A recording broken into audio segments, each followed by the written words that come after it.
A Course in Miracles, Workbook for Students, Lesson 95.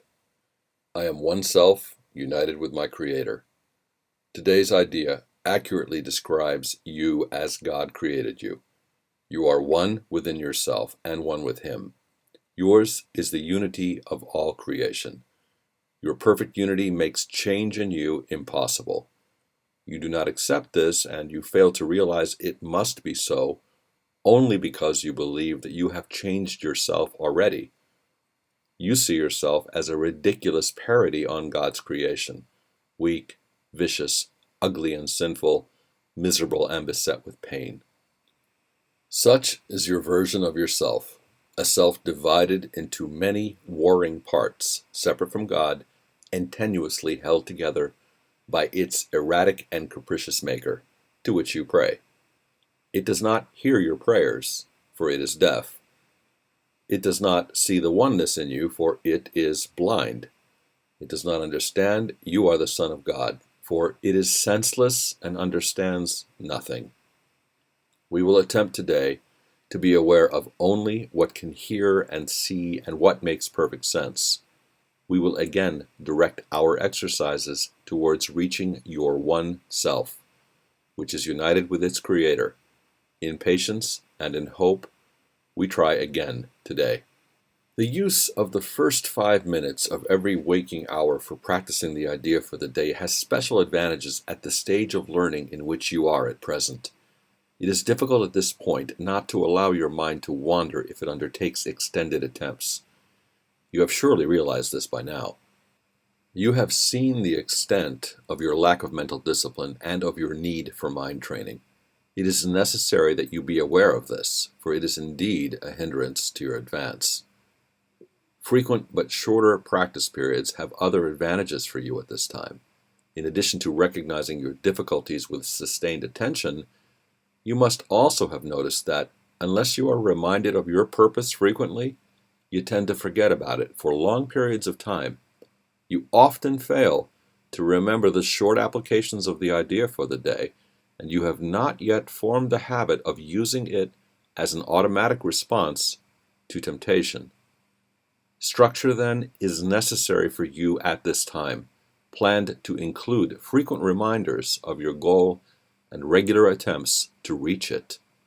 Regularity in terms of time is not the ideal requirement for the most beneficial form of practice in salvation. It is advantageous, however, for those whose motivation is inconsistent and who remain heavily defended against learning. We will therefore keep to the 5 minutes in our practice periods for a while and urge you to omit as few as possible.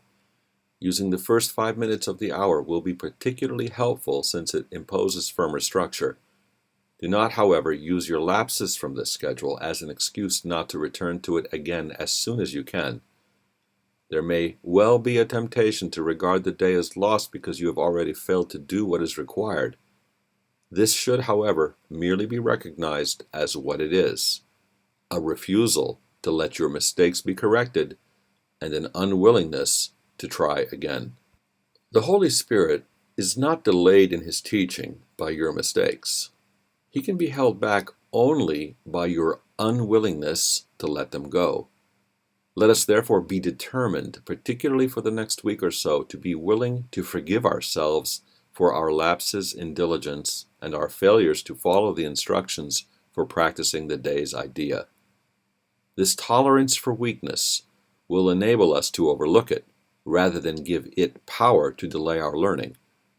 If we give it power to do this, we are regarding it as strength and are confusing strength with weakness. When you fail to comply with the requirements of this course, you have merely made a mistake. This calls for correction, and for nothing else. To allow a mistake to continue is to make additional mistakes based on the first and reinforcing it. It is this process that must be laid aside, for it is but another way in which you would defend illusions against the truth. Let all these errors go by, recognizing them for what they are. They are attempts to keep you unaware you are oneself, united with your Creator, at one with every aspect of creation, and limitless in power and in peace.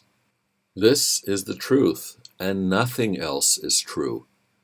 Today we will affirm this truth again and try to reach the place in you in which there is no doubt that only this is true.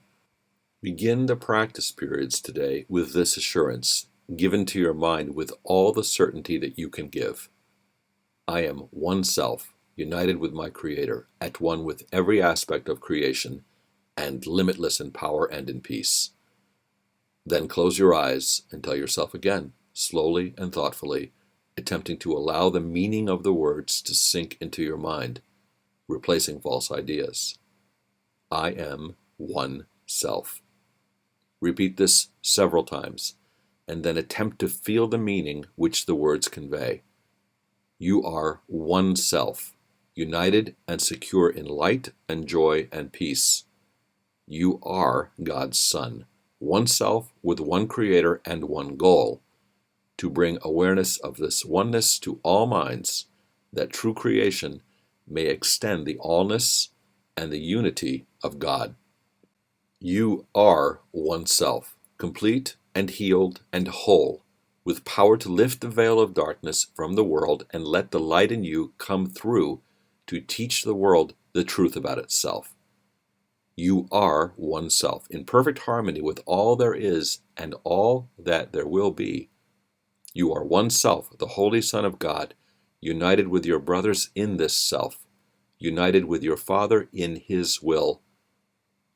Feel this one self in you, and let it shine away all your illusions and your doubts. This is yourself, the Son of God Himself, sinless as its Creator, with His strength within you and His love forever yours. You are one self, and it is given you to feel this self within you and to cast all your illusions out of the one mind which is this self, the holy truth in you. Do not forget today, we need your help, your little part in bringing happiness to all the world. And heaven looks to you in confidence that you will try today. Share then its surety, for it is yours. Be vigilant. Do not forget today. Throughout the day, do not forget your goal. Repeat today's idea as frequently as possible and understand, each time you do so, someone hears the voice of hope, the stirring of the truth within his mind, the gentle rustling of the wings of peace. Your own acknowledgement you are one self, united with your Father, is a call to all the world to be at one with you. To everyone you meet today, be sure to give the promise of today's idea and tell him this: you are one self with me, united with our Creator in this self. I honor you because of what I am and what He is, who loves us both as one.